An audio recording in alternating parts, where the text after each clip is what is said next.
اچھا، تو اس نے پوچھا پادری نے کہ وہ جوان ہے، جسم گٹھا ہوا ہے، تو اس آدمی نے کہا کہ وہ سب جوان ہیں، وہ سبھی گٹھے ہوئے ہیں۔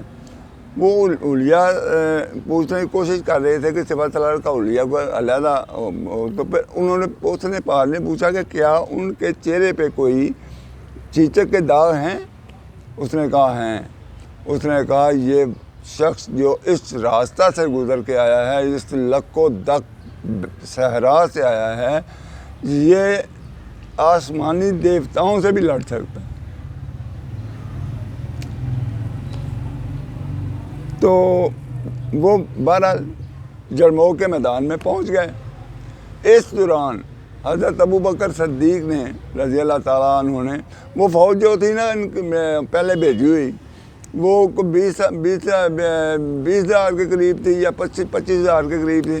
وہ فوج جو تھی وہ 4 حصوں میں تقسیم تھی، 3 حصوں میں تقسیم تھی۔ تینوں کے جرنیل جو تھے نا وہ علیحدہ تھے۔ ایک کا جرنیل جو تھا وہ عمر بن عاص تھے، ایک اکرمہ بن ابو جہل تھے غالباً، اور ایک ابو عبیدہ بن جراح تھے۔ اور پھر ان تینوں کے جرنیل جو تھے، سردار امارت جن کے ہاتھ میں تھی، وہ ابو عبیدہ بن جراح تھے۔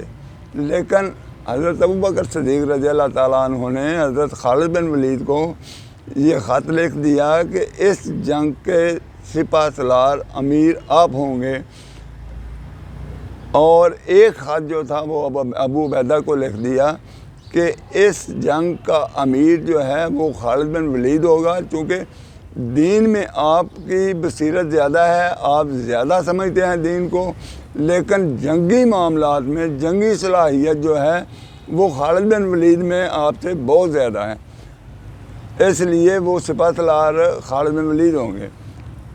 چلو وہ میدان جنگ میں پہنچ گئے۔ ان کے پہنچنے سے فوجیں جو تھیں ان کو بہت حوصلہ مل گیا، اور ادھر رومیوں کو پتہ چلا تو رومی جو تھے وہ اپنی جگہ پریشان۔ چلو بہرحال یہ ان کی فوج جو تھی وہ 38,000 ہو گئی۔ ادھر جو سامنے کھڑی تھی وہ کوئی 2.25 لاکھ کے قریب تھی، اور بڑی منظم قسم کی ان کی رومیوں کی فوج تھی۔ ایک طرف وہ تھے اور ایک طرف یہ، اور یہ ادھر بیٹھے تھے۔ کبھی کبھار کوئی چھوٹی موٹی جھڑپ ہو جاتی تھی، تو اب خالد بن ولید نے جا کے 1 مہینہ پورا جائزہ لیا۔ اس کا جائزہ لینے کے بعد پھر انہوں نے اکٹھا کیا سبھی افواج کو، اکٹھا کر کے ایک بڑی زبردست تقریر کی، اور اس میں کہا کہ دیکھو، بجائے اس کے کہ ہم 4 امیر مقرر ہو جائیں، 4 سپہ سالار مقرر ہو جائیں، تو اپنی افواج لے کے لڑائی شروع کر دیں، یہ زیادہ اچھا نہیں ہے۔ اچھا یہ ہے کہ ہر آدمی کو موقع دیا جائے، ایک دن کے لیے ایک کو سردار مقرر کیا جائے، دوسرے دن کے لیے دوسرے کو مقرر کیا جائے، تیسرے دن کے لیے تیسرے کو امیر مقرر کیا جائے، چوتھے دن کے لیے چوتھے امیر کو مقرر کیا جائے۔ اتنی بات کرنے کے بعد خالد بن ولید نے کہا کہ آج کا دن جو ہے نا وہ مجھے دے دو، آج کے لیے مجھے امیر مقرر کر دو۔ وہ راضی ہو گیا، انہوں نے کہا ٹھیک ہے۔ انہوں نے کہا زور کے بعد جنگ جو ہے نا اس کا آغاز ہو جائے گا۔ ادھر جو رومی تھے وہ بھی تیار ہو گئے، جنگ شروع ہو گئی۔ خالد بن ولید نے 38,000 کی فوج 38 حصوں میں تقسیم کر دی، 1,000 کی ایک ہزار کے انہوں نے دستے مقرر کر دیے، اور جنگ شروع ہو گئی۔ اتنے گمسان کا جنگ پڑا، اتنے گمسان کی جنگ ہوئی کہ وہ جو تھے نا رومی، انہوں نے 15 20 آدمی تھے جنہوں نے اپنی ٹانگوں کو ایک دوسرے کے ساتھ جکڑا ہوا تھا کہ کوئی اتنا لڑنا ہے مسلمانوں کے خلاف کہ کوئی یہاں سے بھاگنا نہ پائے۔ اب خالد بن ولید کے حملے جو تھے اس میں کئی اتار چڑھاؤ آئے، لیکن 1 منٹ کے لیے بھی خالد جو تھے وہ دل برداشتہ نہیں ہوئے۔ انہوں نے جنگ جاری رکھی، جوش جاری رکھا، اور یہ ایک ایسی جنگ تھی جس میں مسلمان عورتوں نے بھی بڑھ چڑھ کے شرکت کی، ہندا نے شرکت کی، خیلہ نے شرکت کی، اس کا خیلہ کا بھائی تھا زرار بن عدی کے کیا نام تھا اس کا، انہوں نے بھی بڑھ چڑھ کر کے حصہ لیا۔ تو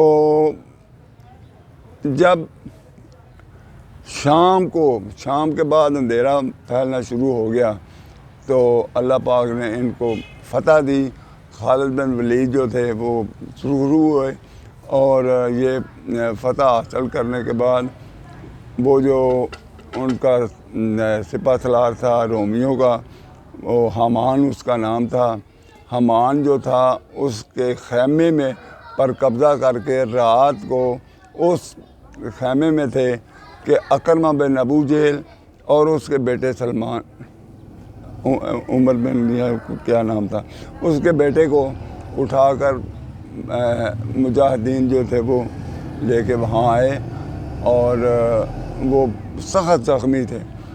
تو خالد بن ولید کے زانوں پہ دونوں باپ بیٹے کے سر رہے، اور وہ ان کے چہروں پر سے مٹی ہٹا رہے تھے اور صفائی کر رہے تھے اور پڑھ رہے تھے۔ تو اس دوران وہ بھی اللہ کو پیارے ہو گئے، شہید ہو گئے۔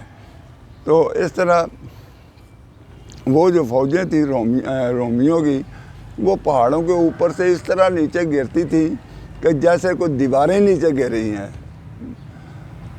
وہ 10 15 سے انہوں نے اپنی ٹانگیں جو تھی وہ ایک دوسرے کے ساتھ جکڑی ہوئی تھی کہ یہاں سے جانا نہیں ہے، مسلمانوں کو ختم کر دینا ہے۔ تو وہ خود ہی ان کے جال بن گئے۔ اب خالد بن ولید نے کہا کہ ان کو راستہ دے دو، بھاگتے ہیں، بھاگنے دو۔ لیکن اس بھاگنے کے باوجود بھی خالد بن ولید نے ان کا پیچھا کیا، اور پیچھا کر کے ان کو قتل و غارت کی، اور اس وقت تک جب تک میدان میں ایک بھی رومی نہیں بچا تھا وہ چین سے نہیں بیٹھے رات کو۔ پہلے دن ایک دن میں ہی انہوں نے یہ فتح حاصل کی، اور حامان جو تھا وہ میدان چھوڑ کے بھاگ گیا یا مارا گیا، یہ میں نہیں جانتا۔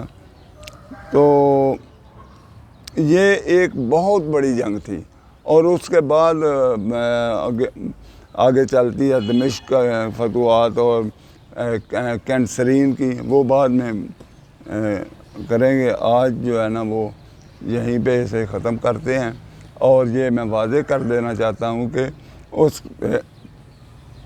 جب یہ یرموک کی جنگ جو تھی، اس کو خالد بن ولید نے بطور فوج کے سپہ سالار کے فتح کیا تھا، اور جو ہے فوج انہوں نے یہ ان کا بہت بڑا معرکہ تھا۔ حالانکہ اس سے پہلے جنگیں موتا، جنگیں بہت سی جنگیں انہوں نے لڑی تھیں، وہ ان کا ذکر بھی بعد میں ضرور کریں گے۔ تو آج کے لیے اتنا ہی۔ اسے سبسکرائب کرنا، شیئر کرنا اور لائک کرنا نہ بھولیے۔ تو اللہ حافظ۔